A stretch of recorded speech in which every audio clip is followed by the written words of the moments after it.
ostatnim odcinku opowiedzieliśmy Wam o tym, jak wyglądała nasza podróż na Islandię. Dopłynęliśmy tam promem, wylądowaliśmy w Seyðisfjörður, czyli tym mieście portowym, do którego zawija MS Norröna. No i rozpoczęliśmy tą naszą aktywną fazę ekspedycji. Pierwszy postój nieopodal rezerwatu Pafinów, czyli maskonurów, których populacja tam na Islandii jest największa. Po to, by ułatwić Wam nawigację po Islandii i śledzenie naszych tropów, które tam zostawiliśmy, wprowadzimy od tej pory do każdego z kolejnych odcinków pewien rekwizyt. Tym rekwizytem będzie ta mapa, którą będziemy obserwować i na której będziemy zaznaczać naszą trasę i miejsca, które zobaczyliśmy na Islandii za każdym razem na początku każdego odcinka. Najlepszym miejscem do tego, żeby oglądać mapy w samochodach w czasie podróży, jest oczywiście maska. Nawet brudna maska i mokra, jak w moim przypadku, bo jest dość mokro. Nie jest problemem, jeśli mamy mapy laminowane. Ta jest właśnie laminowana, dwustronna. Nas interesuje północno-wschodnia część Islandii, bo to właśnie tutaj do tej części Islandii dopłynął prom, a dokładnie do miejscowości Seyðisfjörður i jesteśmy właśnie tutaj. I w czasie ostatniego odcinka mówiłem Wam, że pokonaliśmy trasę około 100 km, czyli z Seyðisfjörður pojechaliśmy do Egilsstaðir. Tam zrobiliśmy zakupy, a potem daleko na północ i wschód, aż na sam koniec, tu gdzie kończy się droga, do miejscowości Bakaregdi. I tam tak naprawdę dzisiaj zaczyna się nasza opowieść, to znaczy jest ranek i planujemy wyprawę na poszukiwanie Pafinów.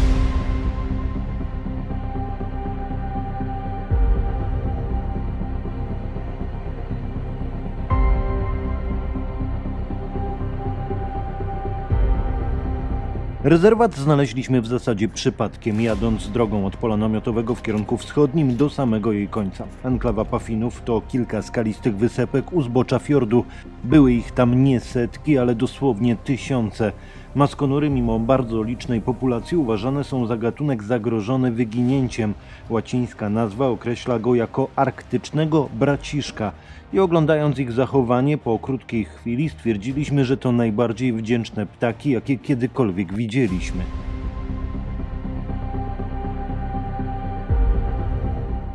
Mieszkają w wykopanych przez siebie norkach, do których prowadzą długie na 2 metry korytarze. Są też świetnymi pływakami, a rekordziści schodzą pod wodę nawet na 60 metrów. W razie zagrożenia tupią nóżkami i rozpościerają skrzydła. Maskonury żyją ponad 30 lat i łączą się w pary na całe życie. Ich dzioby mają właściwości fluorescencyjne. Świecąc w nocy pomagają w polowaniu. Według ludów północy ich postać przybierają po śmierci marynarze i rybacy, którzy zginęli na morzu.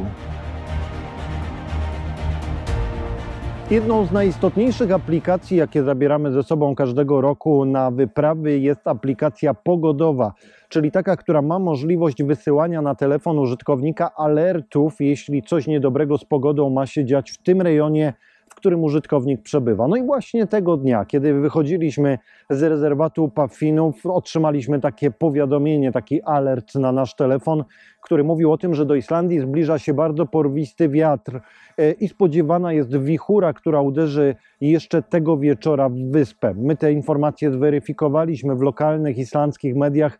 Tam rzeczywiście alarmowano o tym, że taki wiatr uderzy w wyspę. Stąd dla nas oznaczało to mocną zmianę planów na ten dzień, bo musieliśmy pomyśleć o noclegu. Biorąc pod uwagę namiot, który mieliśmy rozkładać na naszym dachu na noc, trzeba było naprawdę zastanowić się, jak zorganizować ten nocleg tak, by wszyscy uczestnicy naszej ekspedycji byli bezpieczni. Zdecydowaliśmy zatem o ewakuacji z wybrzeża w głąb wyspy i ruszyliśmy na poszukiwania pola namiotowego, na którym moglibyśmy schować się przed wiatrem.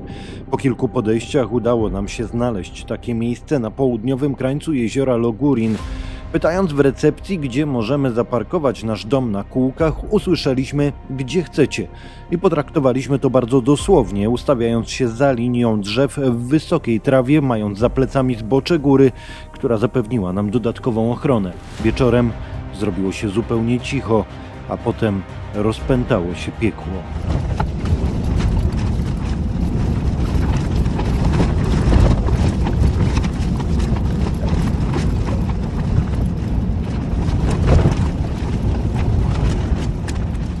Powiedzieć, że tego dnia mieliśmy szczęście, to w zasadzie jak nie powiedzieć nic, bo ta miejscówka okazała się strzałem w dziesiątkę, idealnie osłoniła nas przed wiatrem, który na otwartej przestrzeni w zasadzie kładł drzewa do poziomu.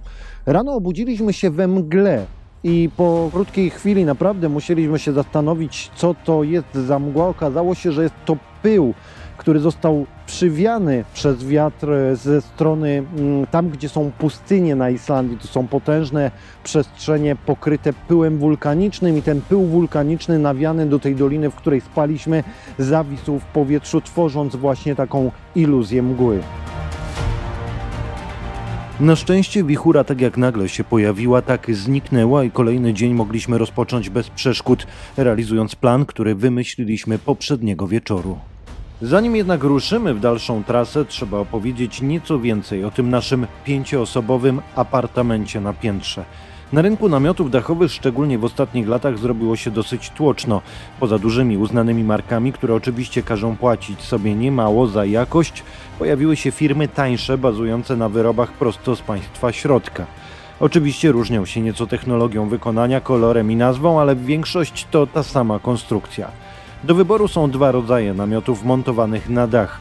Te w twardej obudowie i te w miękkim pokrowcu. Nam z wiadomych względów zależało na namiocie możliwie jak największym, a takie rozmiary w przystępnej cenie oferują wyłącznie namioty w miękkim pokrowcu. Minusy to przede wszystkim umiejscowienie namiotu na dachu, co wiąże się z tym, że za każdym razem, kiedy dziecko chce siku, kiedy dziecko chce piciu, trzeba z tym dzieckiem złazić po drabinie, wchodzić z powrotem. No jest to dość problematyczne. Oczywiście jeśli dzieci są starsze, będą mogły to robić same. My już na dzisiaj nie mamy tego problemu w zasadzie wcale. Druga kwestia, oczywiście wiatr i to, że trzeba myśleć o pogodzie, to nie zawsze się udaje, albo właśnie w tych wietrznych miejscach jest z tym problem.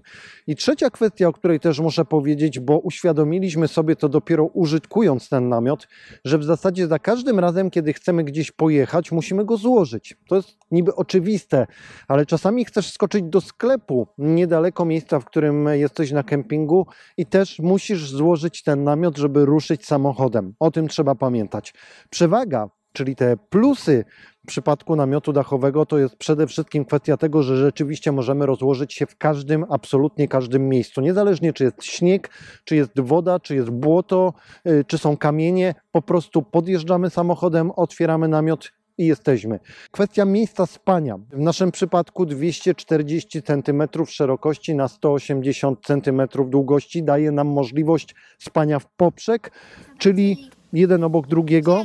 No i w końcu ostatnia kwestia to jest ta kwestia związana z tym, że rzeczywiście mamy wygodę zamykania w tym namiocie wszystkiego, co chcemy w nim zostawić. Pościel, poduszki, zabawki, książki. To wszystko po prostu można zamknąć, zasunąć pokrowiec i ruszyć w trasę. Nie trzeba myśleć o zwijaniu śpiworów, o pakowaniu poduszek i nie musimy wykorzystywać do tego miejsca w środku w samochodzie, w bagażniku.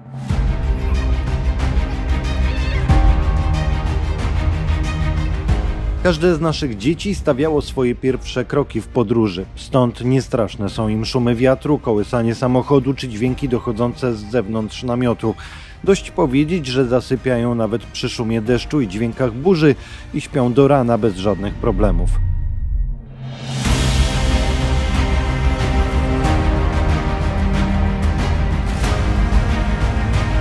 Z drugiej strony każdemu, kto myśli o takiej formie podróżowania, zawsze radzimy, by najpierw wyskoczył na weekend za miasto i spróbował z klasycznym namiotem, zanim wyda kilka tysięcy na dachowca i po jednym noclegu stwierdzi, że to jednak nie to.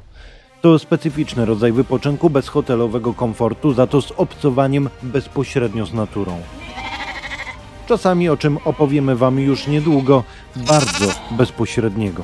Tymczasem przygotujcie się na dużą dawkę terenowego szaleństwa, bo już w następnym odcinku wjedziemy na pełnej prędkości w islandzki interior i bardzo szybko okaże się, że musimy ostro wyhamować. Do zobaczenia.